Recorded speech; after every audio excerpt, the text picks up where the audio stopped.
Hello everyone, అందరికీ నమస్కారం. Welcome back to channel. ఈరోజు నేను ఒక మంచి పల్లి చిక్కీ రెసిపీతో వచ్చానండి. ఇది పల్లి అండ్ నువ్వులు కాంబినేషన్తో చేస్తాం కాబట్టి మనకి ఐరన్, కాల్షియం రెండు కూడా మంచిగా లభిస్తాయి. ఇలా క్రంచీగా రావాలి అంటే నేను చెప్పే మెథడ్ ఫాలో అవ్వండి. ఇది చాలా ఈజీ అండ్ ఫస్ట్ టైం చేసే వాళ్ళు కూడా చేసేయగలుగుతారు, అంత ఈజీగా ఉంటుంది. సో ముందుగా మనం ఒక కడాయి పెట్టుకొని దాంట్లో 2 కప్పులు పల్లీలు వేయించుకోవాలి. పల్లీలు లోపల వరకు ఫ్రై అవ్వాలండి, మంచిగా ఫ్రై అవ్వాలి. ఇలా ఫ్రై అయిన తర్వాత ఒక పక్కన ప్లేట్లో పెట్టుకుని చల్లారి పెట్టుకోవాలి. నెక్స్ట్ 1 కప్పులు నువ్వులు వేసుకున్నా నేను. 2 కప్పులు పల్లీలు, 1 కప్ నువ్వులు వేసుకుని నువ్వులు కూడా బాగా ఫ్రై అవ్వాలి.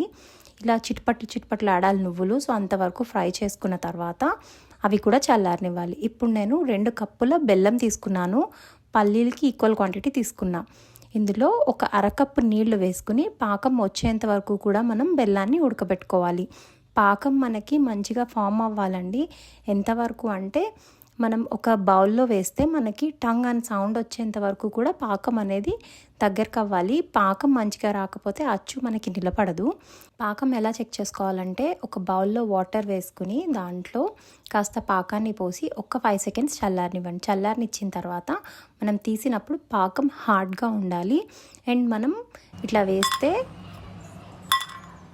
మనకి ఇలా సౌండ్ రావాలి. ఇలా వచ్చిందంటే పాకం రెడీ అయిపోయినట్టే. అందులో నేను ఒక 1/2 టీ స్పూన్ బేకింగ్ సోడా వేసాను. వేసిన తర్వాత మనం వేయించి పెట్టుకున్న పల్లీలు పొట్టు తీసేసి పల్లీలు నువ్వులు కలిపి యాడ్ చేసేసి మిక్స్ చేసుకోవాలండి బాగా. ఇది కాస్త కష్టంగా ఉంటుంది, పాకం బాగా దగ్గరకు అయిపోతే ఇబ్బంది అయిపోతుంది. సో చూసుకుని ఎగ్జాక్ట్ అలా వచ్చేంత వరకు పాకం చూసుకొని వేసుకోవాలి. ఈలోపు మనం ఒక ప్లేట్కి నెయ్యి అప్లై చేసుకుని పక్కన పెట్టుకోండి.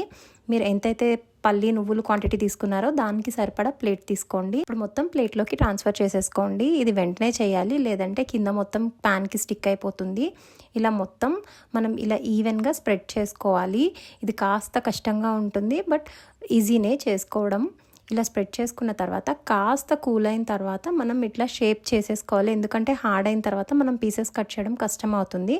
సో ముందుగానే ఇట్లా మనకు కావాల్సిన షేప్ గీసేసుకోండి. ఒక నైఫ్తోనో దేంతోనో గీసుకున్న తర్వాత ఫుల్గా కూల్ అవ్వాలి. కూల్ అయిన తర్వాతే మనకి అచ్చు ఈజీగా వస్తుంది. ఇప్పుడు చూడండి, చల్లారిపోయిన తర్వాత నైఫ్తో ఎడ్జెస్ని స్క్రాప్ చేసుకుంటూ ఓపెన్ చేసుకుంటే మన పల్లి చిక్కీ రెడీ. ఇది చాలా ఈజీ అండి. అలానే దీంట్లో ఐరన్, కాల్షియం రెండూ దొరుకుతాయి మనకి. చాలా హెల్దీ కూడా. ఇది పిల్లలకి అయితే మంచి స్నాక్ ఆప్షన్ అని చెప్పచ్చు. మా వీడియో కనుక నచ్చితే like, comment, share and subscribe. Thank you for watching.